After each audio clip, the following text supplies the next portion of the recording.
Jelang akhir masa jabatannya sebagai Bupati Bogor, Iwan Setiawan merotasi 74 pejabat eselon 2, 3, dan 4 di lingkungan Pemka Bogor.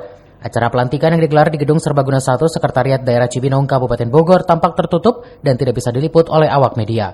Pantauan tim Mega Suara di lokasi suasana ruangan Gedung Serbaguna 1 Sekretariat Daerah Cibinong, Kabupaten Bogor pada Rabu siang terlihat ramai dihadiri para pejabat eselon 2, 3, dan 4 yang akan dilantik oleh Bupati Bogor.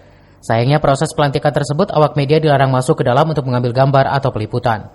Yang saya sampaikan kemarin waktu di DPRD di minggu ini, terus kenapa ada PMPR, Bapenda, sama Diktik itu dipotong?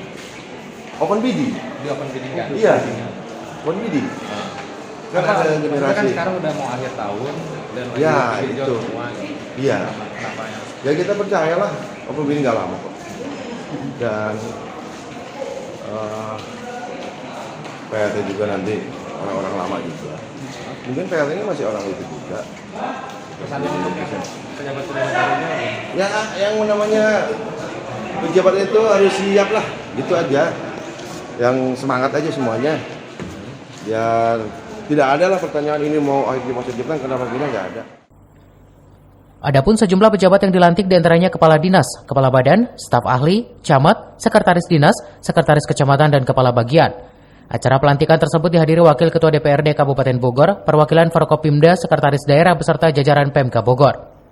Dari Cibinong, Kabupaten Bogor, Suhanda Abriji melaporkan.